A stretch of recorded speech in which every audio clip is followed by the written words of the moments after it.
తాకట్లో ఉన్న మీ బంగారాన్ని విడిపించి ఆ రోజు ఆన్లైన్ రేటుకి కొంటాం. Sharma gold company. నమస్కారం, వెల్కమ్ టు సుమన్ టీవీ. నేను గీతాంజలి. ప్రస్తుతం మనతో పాటు పూజ్యశ్రీ స్వామిని సుమిత్రానంద సరస్వతి మాతాజీ ఉన్నారండి. ఆత్మ జ్ఞానంతో ఈ ఆధ్యాత్మిక ప్రయాణంలో మనం ఎలా జీవనం సాగించాలి, ఆ ప్రయాణాన్ని మనం ఎలా కొనసాగించాలి, ఆత్మానందాన్ని ఎలా పొందాలనేది క్లాసెస్ ద్వారా బోధిస్తూ ఉంటారు అమ్మగారు. ఇంకొకటి ఏంటంటే, కాకినాడ కొప్పవరం గ్రామంలో ప్రణవ ఆశ్రమాన్ని స్థాపించారు. ఆ ఆశ్రమంలో ఎంతో మంది అండి, అంటే ఒక రకంగా చెప్పాలి, ఏజ్ తో సంబంధం లేకుండా వచ్చి అమ్మగారిని కలవటం కావచ్చు, వారికి క్లాసెస్ ద్వారా స్పిరిచువల్ క్లాసెస్ కావచ్చు, అలాగే మెడిటేషన్ క్లాసెస్ చెబుతూ ఉంటారు. వాళ్ళలో చాలా పరివర్తన అనేది తీసుకొచ్చారని చెప్తారు. అయితే వారిని ప్రత్యేకంగా ఆహ్వానించాము. ప్రస్తుతం సుమన్ టీవీ స్టూడియోలో ఉన్నారు మాతాజీ. వారితో మాట్లాడి ఎన్నో అమూల్యమైన విషయాలు తెలుసుకుందాం. అమ్మగారు నమస్కారం అండి. నమస్తే. ఇప్పుడు చాలా మంది ఇది ఒక డిబేట్ క్వశ్చన్ అయిపోయింది చాలా మందిలో. ఆడవారికి నెలసరి సమయంలో ప్రత్యేకంగా వారి భావాలు ఎలా ఉంటాయి, వారు రకరకాలుగా బిహేవ్ చేస్తారని అంటారు. ఇదంతా ఒక ఎత్తు అయితే, ఆ సమయంలో అసలు పూజలు చేయొచ్చా, చేయకూడదని ఎప్పుడు మన పెద్దవాళ్ళు చెబుతూ ఉంటారు. ఎందుకు అలా దూరం పెట్టారు అసలు? అంటే కొంచెం ముందుకు వెళితే, ముందు కొన్ని సంవత్సరాల క్రితం వరకు కూడా వాళ్ళకి నెలసరి వచ్చిందని అంటే ఇంక ఇంట్లో మనుషులతో ఎటువంటి సంబంధం ఉండదు అన్నట్టుగా ఒక మూలకి కూర్చోబెట్టడం కానీ, ఆ 6 రోజులు ముగిసిన తర్వాతే మళ్ళీ నార్మల్ లైఫ్ లోకి వాళ్ళు రావాలని కానీ, ఇలా కొన్ని లిమిటేషన్స్, రూల్స్ పెట్టేశారు. ఎందుకు అలా పెట్టారు? వీటికి కారణాలు ఏవైనా ఉన్నాయా? ఉన్నాయండి, వీటి గురించి చాలా. మాట్లాడదాం. అవును. ఎందుకనంటే, మీకు ముందే చెప్పాను, ఋషులు మునులు అంతా రీసెర్చ్ చేశారని. అలాగే మన పెద్దలు కూడా ఏం చేశారు, వాళ్ళు చదువుకోలేదు కానీ విలువలకు ఇంపార్టెన్స్ ఇచ్చారు. ఎవరైతే జీవన విధానము మునులు ఋషులు అందరూ ఏమైతే చెప్పారో, గురువులు ఏమైతే చెప్పారో దానికి ఇంపార్టెన్స్ ఇచ్చారు. ఎందుకనంటే అదంతా వాళ్ళు చాలా సైంటిఫికల్గానే పెట్టారు. ఎందుకనంటే మనకే తెలుస్తుంది, స్త్రీకి ఆ 3 రోజుల ముందు, కొంతమందికి 4 రోజుల ముందు మూడ్ స్వింగ్స్ ఉంటవి. ఆ 3 రోజులు చాలా వీక్నెస్ ఉంటుంది. కొంతమందికి ఓవర్ బ్లీడింగ్ అవుతుంది, కొంతమందికి అవ్వకపోయినా మూడ్ స్వింగ్స్, కోపము, చిరాకు, విసుగు ఎక్కువ అవుతుంది, ఎవరినైనా కొట్టేయాలనిపిస్తుంది, ఇలాంటి చిరాకులు ఉంటవి. అందుకని వాళ్ళు మూలన పెట్టలేదు, ప్రకృతిలో అంటే లోపల గదుల్లోకి రానివ్వకుండా ప్రకృతిలో ఉన్నప్పుడు ప్రకృతి నుంచి వచ్చే ఆక్సిజన్ ఆ మూడ్ స్వింగ్స్ ని బ్యాలెన్స్ చేస్తుంది. అందుకోసం పెట్టారు. భూమి మీద పడుకోమనేవారు, చాప ఇచ్చి భూమి మీద పడుకోమనేవారు. భూమి నుంచి ఎన్నో రకాల తరంగాలు వస్తవి. ఆ తరంగాలు ఏం చేస్తే భూమాత అన్నారు. భూమాత అన్నింటినీ రిసీవ్ చేసుకుని తన నుంచి ఒక పాజిటివ్ ఇస్తుంది. అది మనకు అందితే ఆ మూడ్ స్వింగ్స్ బ్యాలెన్స్ అవుతాయని చెప్పి వాళ్ళు అలా ఏర్పాటు చేశారు. అవి ఇవి తినకూడదు అని ఎందుకు చెప్పారు అని అంటే, ఆహార నియమం కూడా సాత్విక ఆహారం ఇచ్చేవారు, ఇలా ఉప్పులు కారాలు ఇచ్చేవారు కాదు. ఐరన్ కి సంబంధించిన బెల్లము, గానుగు నూనె వీటితోటి ఎక్కువగా చేసి పెసరపప్పు చలవ చేయటానికి అనేక రకాలుగా ఇవన్నీ చేసేవారు. చేసి ఆహారం అలా పెట్టేవారు. ఎక్కువగా తీపి పదార్థాలు ఐరన్తో ఎందుకు పెట్టేవారంటే వాళ్ళు ఇదే కారణం, ఇదే అలా ఆహారం ఇచ్చేవారు. మనకి మెచ్యూర్ అయినప్పుడు కూడా అవే ఇస్తారు. స్ట్రాంగ్ కోసము చాలా స్ట్రాంగ్ కోసం ఇస్తారు. ఎందుకు ఇస్తారు? అప్పుడు నేర్పించింది జీవితాంతం నువ్వు అలా తిను అని నేర్పిస్తారు. జీవితాంతం ఇలా తిను, ఈ టైంలో ఇది తిను. రాగి పిండితోటి పిడిపు అని చెప్పి చేసి దాంట్లో నెయ్యి కానీ, గానుగు నూనె కానీ, బెల్లం కానీ వేసి ఎందుకు పెడతారు అని అంటే, నువ్వు ప్రతిసారి నెలసరి వచ్చినప్పుడు ఇది తింటే కనుక నీకు హార్మోన్లు ఇన్బ్యాలెన్స్ లేకుండా, చదువుకోకుండా వాళ్ళు ఏర్పాటు చేశారండి. అంతటి జ్ఞానం అప్పట్లో ఎలా వచ్చేది? చాలా. నేను న్యూట్రిషన్ చదువుకున్నాక చాలా రీసెర్చ్ చేశాను. పూర్వీకులకి ఎలా తెలిసింది? ఇప్పుడంటే న్యూట్రిషన్ కోర్సులు ఉన్నాయి, అప్పుడు లేదు కదా. అప్పుడు లేనప్పుడు వాళ్ళు ఎలా చేశారనంటే, వాళ్ళు ప్రతిదీ ఆహారం మీద ప్రయోగం చేసి, శరీరం మీద ప్రయోగం చేసి చూసుకున్నారు. వాళ్ళు చూసుకుని జీవన విధానం అలా ఉంచుకున్నారు వాళ్ళు. మనం ఇప్పుడు ఆ టైంలో బిర్యానీ తింటారు, ఆ టైంలో ఆవకాయ అన్నం తింటారు, క్రేవింగ్స్ అంటున్నారు, తింటారు. అక్కడి నుంచి గొడవలు పెట్టుకుంటారు, ఘర్షణ పెట్టుకుంటారు. ముట్టుకోకూడదు అన్నది అందుకోసం కాదండి. ఎందుకనంటే ఆ మూడ్ స్వింగ్స్ వల్ల నెగటివ్ థాట్స్ ఎక్కువగా వస్తాయి కాబట్టి, ఆ నెగటివ్ థాట్స్ మిగతా వాళ్ళకి ఇస్తారు కాబట్టి అన్నారు. నేను చాలా ప్రయోగాలు నేను కూడా చేశాను. పచ్చళ్ళు కానీ, పప్పులు కానీ ఏవైనా ఆ టైంలో మీరు ముట్టుకుంటే వెంటనే పుచ్చిపోతాయి, బూజు పట్టేస్తాయి. మన నుంచి వచ్చిన బ్యాక్టీరియా, అంత బ్యాక్టీరియా ఉంటుంది. అందుకోసం చెప్పారు. ఇప్పుడు నెలసరి అంటే ఒక సృష్టి ధర్మం కదండి అది. దాంట్లో అనేక రకాల క్లీనింగ్లు మనం బయటికి వెళ్తుంది, మొత్తం లోపల శుద్ధి చేసుకుని Cleanse రక్తం క్లెంజ్ అయ్యి బయటికి వెళ్ళేది కదా. అంటే ఎన్నో రకాల బ్యాక్టీరియాలు బయటికి పోతున్నాయి. ఆ టైంలో మనం వెళ్ళి నిలవున్నవి అన్ని ముట్టుకుంటే కనుక బూజు వస్తాయి తొందర. ఇవన్నీ మనకు తెలుసున్న విషయాలు. అవును, కానీ అంటారా పాటించరు. ఈ రోజుల్లో కూడా ఇవన్నీ ఏంటి, ఈ రోజు ఆ రోజు అని చెప్పి లేకుండా మీరు దాన్ని పాటించకపోయారు. అదొక మూఢత్వం అని మీరు తీసేసినప్పుడు ఈరోజు లేడీస్ ఎంత కష్టపడుతున్నారండి. ఆ టైంలో ఎవరు పట్టించుకుంటున్నారు? ఆ టైంలో మనం పని చేయాల్సి వస్తుంది. జాబ్ చేసే లేడీస్ అయితే ఆ టైంలో జాబ్కి వెళ్లాల్సి వస్తుంది. ఎంత కష్టమో తెలుస్తుంది, ఎంత ప్రాబ్లం ఫేస్ చేస్తున్నారు.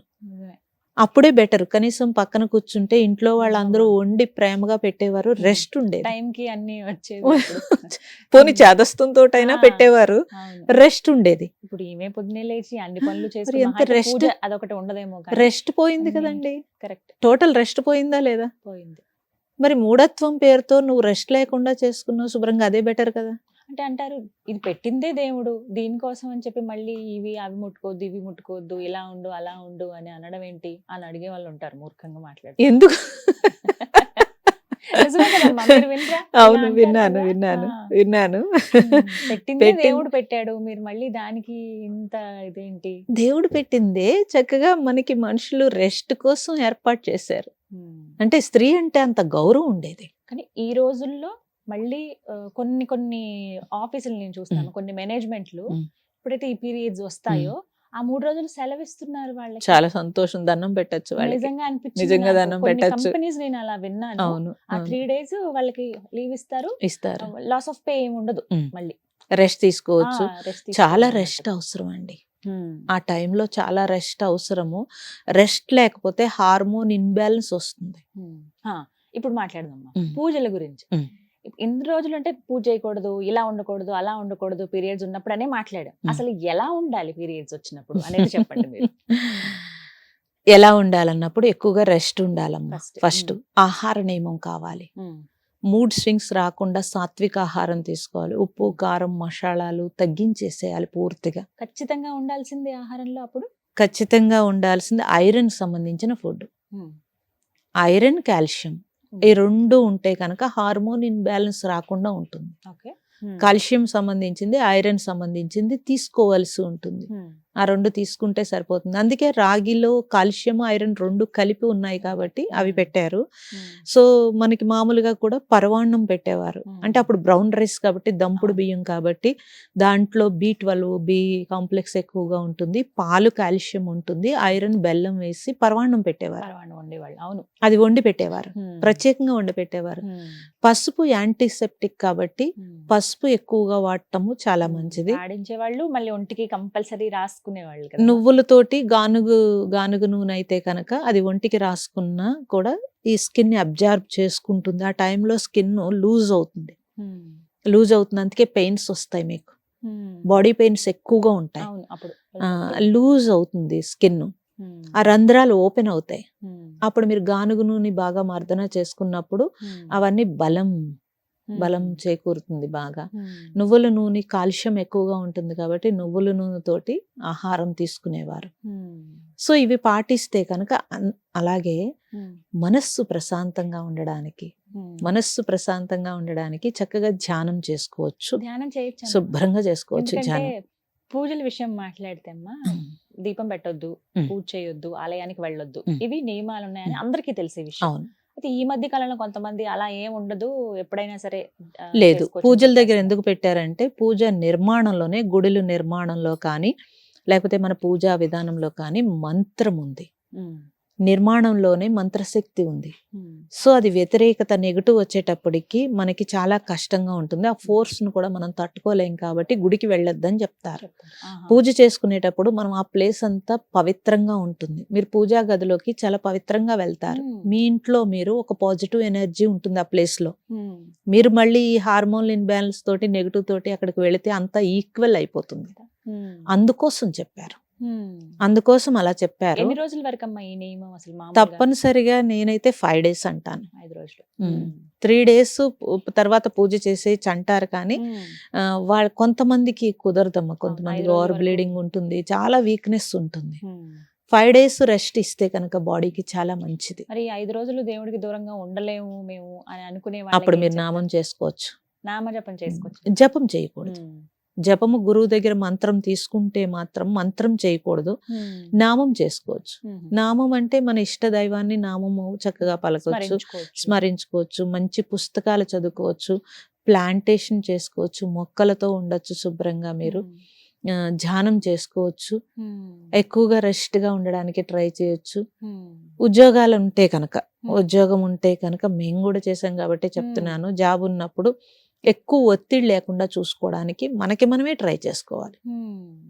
పని పెండింగ్ పెట్టుకున్నా ఉన్న పని ఏదో అర్జెంట్ పని ఏదో చేసుకుంటూ కొంచెం ఇంటికి వచ్చిన తర్వాత కూడా చాలా వరకు రెస్ట్ తీసుకుని, నేనేమంటానంటే ఫ్యామిలీకి ఎక్స్ప్లెయిన్ చేసి చెప్పేమంటాను. ఈ టైంలో ఇలా ఉంటుంది, నేను అనవసరంగా అరుస్తాను, కరుస్తాను, గొడవ అవుతుంది కాబట్టి ముందుగానే ఇలా ఉండండి అని పిల్లలతో సహా ఎక్స్ప్లెయిన్ చేయమని చెప్తాను.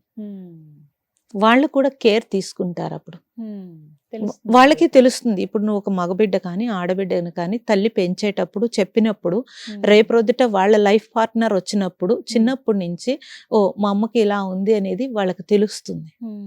తెలిసి వాళ్ళు కూడా రేపొద్దుట అలాగే బిహేవ్ చేస్తే వచ్చిన పార్ట్నర్ సంతోషపడుతుంది. ఇద్దరికి సత్సంబంధాలు బాగుంటవి. అది పిల్లలకి తల్లే నేర్పాలంటాను నేను. అయితే మరి ధ్యానం అయితే చేయొచ్చండి. ధ్యానం చేయొచ్చు. ఓంకారము నేను అప్పుడు ఆ టైంలో చెప్పొద్దని చెప్తాను. ఎందుకనంటే మేము చెప్పే ఓంకారము నా అభినించి వస్తుంది కాబట్టి కొంచెము కడుపు నొప్పి ఉన్న వాళ్ళకి బ్లీడింగ్, ఓవర్ బ్లీడింగ్ అవుతుంది కాబట్టి ఓంకారం చెప్పొద్దు, మామూలుగా ధ్యానం చేసుకోమని చెప్తాను. అంటే కళ్ళు మూసుకుని ధ్యానం ప్రశాంతంగా ధ్యానం చేసుకోవచ్చు, బుక్స్ చదువుకోవచ్చు. అసలు ఎంత అదృష్టం అంటే మనతో మనం ఉండడానికి టైం ఉంటుంది, కొంచెం ఉట్టప్పుడు టైం ఉండదు. మన మనస్సు కూడా ఈ పనుంది, ఆ పనుంది, ఈ పనుందని మనం తప్పనిసరిగా ఏదైనా కొంచెం ఖాళీ ఉంటే పని వెతుక్కుంటాం. అలా వెతుక్కోకుండా వాళ్ళు అంత మంచి ఏర్పాటు చేశారు మనకి. అంటే ఆ స్త్రీని అంత గౌరవించారమ్మా, అంత గౌరవించారు. కాదు అన్నింట్లో స్త్రీ అభివృద్ధి అన్నాం, కానీ ఇటువంటివన్నీ కొంచెం ఉంచుకోవాలి మనం. దాచుకున్న పక్కన పడేస్తే కుదరదు. అది మూఢత్వం కాదు, అది సైంటిఫికల్ గా మన హెల్త్ కోసం వాళ్ళు ఇచ్చిన గౌరవం. అది గౌరవం అని అనుకోవట్లేదు, మమ్మల్ని దూరం పెడుతున్నారు అనే కోపం వస్తుంది ఇప్పుడు. అది కరెక్ట్ కాదు. ఇప్పుడు అన్నిటికీ విలన్లు అయిపోతున్నారు ఎవరైతే వీళ్ళందరూ కూడా. అలా ఎలాగా అసలు చాలా మంది విన్నారు, అత్తగారు ఇలా చెప్తుంటే కోడళ్ళకి కోపం వచ్చేస్తుంది. ఎందుకు? అది హాయిగా శుభ్రంగా మనం పని చేయక్కర్లేదు. నేనైతే అలా చెప్తాను, పని చేయక్కర్లేదు, శుభ్రంగా నువ్వు రెస్ట్ తీసుకోమ్మా శుభ్రంగా. అత్తగారు అలా చెప్పింది శుభ్రంగా చెప్పే విధానంలో మరి ఏమైనా కోపం వస్తుంది ఉండొచ్చు కాక, అది ఉండొచ్చు. ఇప్పుడు కొంచెం ఇరుకిల్లు ఉదాహరణకు మాట్లాడుకుంటాం, ఒక దగ్గర దేవుని పెట్టుకుంటాం, ఆ పక్క నుంచే వెళ్ళాలి. ఆ వంటగది పక్కనే ఉంటే గనక అక్కడే అన్ని పనులు చేసుకోవాల్సి వస్తుంది. ఆ గాలి తాకుతోంది, ఇక్కడ రావద్దన్నాం కదా అన్నట్టు మాట్లాడితే కోపం వస్తుంది జనరేషన్.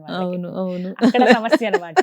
ఎందుకు చెప్తున్నారు ఇలా అనేది తెలుసుకుంటే, సరిగ్గా తెలుసుకుంటే కనుక ఆ పని ఆవిడకి చెప్పి చక్కగా బాల్కనీలో కూర్చోవచ్చు అంటాను నేను. చాలా వీడియోస్ లో ఈ ప్రస్తావన తీసుకొచ్చాను నేను. ఒకరిద్దరు చెప్పారు, అలా మీరు చెప్పింది మాత్రం నాకు చాలా నచ్చింది. ఈ విధానం అయితే తెలుసుకోవాలి, చాలా అమ్మాయిలు తెలుసుకోవాలి. వీళ్ళు తెలుసుకుంటే నెక్స్ట్ జనరేషన్ కి అందిస్తారు, పిల్లలకి చెప్తారు ఇదమ్మా పరిస్థితి. ఎందుకంటే కాళ్ళు లాగుతూ ఉంటాయి, నీరసం వస్తూ ఉంటుంది, అది సరిగ్గా అంటే లాంగ్ లో కూడా దెబ్బ కొడుతుందమ్మా. అది మీరు ఎప్పుడైతే సరిగ్గా ఆహారము ఆ 3 రోజులు కరెక్ట్ గా తీసుకోరో అది లాంగ్ లో చాలా ఇబ్బంది పెడుతుంది. మెనోపాజ్ లో వచ్చే ఇబ్బందులన్నీ కూడా దీని నుంచి వస్తాయి. విన్నాను నేను. ఎప్పుడైతే మెచ్యూర్ అవుతారో పిల్లలు, అప్పుడు పెట్టేటువంటి ఆహారమే తర్వాత లాంగ్ రన్ ఉపయోగపడుతుంది. మరి పూర్వీకులు ఎవరికి మెనోపాజ్ లేదమ్మా? మరి 10 మంది 14 మంది పిల్లల్ని కన్నారు వాళ్ళు. అంటే వాళ్ళకి లేదు, కనపడలేదు మీకు ఎప్పుడు కూడా. అంటే చూడండి, వాళ్ళు అన్ని పాటించిన వల్లనే వాళ్ళు ఇలా మెనోపాజు స్ట్రెస్ అనేది మనం చూడలేదు. ఇప్పుడు ఏది పాటించట్లేదు కాబట్టి ఇది లాంగ్ రన్ లో మెనోపాజ్ లో ఇబ్బంది పెడుతుంది. దేవతలే నిజంగా గంపెడు పిల్లల్ని ఎలా పెంచేవాళ్ళు. మరి ఒక్కరికి ఇప్పుడు తోపుకొస్తున్నారు అంటారు కదా. అలా అంటే ఏ పనులు ఆ పనులు అందరూ ఉన్నా కూడా అవును జస్ట్ పిల్లల్ని చూసి అప్పుడు ఆడించి తినిపించే దగ్గర అప్పుడు వరకు వాళ్ళకి కంప్లైంట్ నేచర్ లేదమ్మా. అస్సలు. ఫస్ట్ ఆఫ్ ఆల్ నెగటివ్ లేదు, కంప్లైంట్ నేచర్ లేదు. కంప్లైంట్ లేదు వాళ్ళకి. ఈ పిల్లలు ఇంతమంది ఉన్నారు, నా జీవితం ఎలా అయిపోయింది అని కానీ ఏమీ మాట్లాడేవారు కాదు. భర్త తెచ్చినా తేకపోయినా వాళ్ళ డ్యూటీ వాళ్ళు చేసేవారు, ధర్మం పాటించేవారు, ఎవరి డ్యూటీ వాళ్ళు చేసేవారు. అందుకే ఇన్ని మాటలు లేవు, ఇంత ఇవన్నీ డిస్కషన్ సమస్య. లేదు, ఇంత గొడవ లేదు, ప్రశాంతంగా ఉండేవారు. ప్రశాంతంగా ఉండేవారు. చాలా చక్కగా చెప్పారు.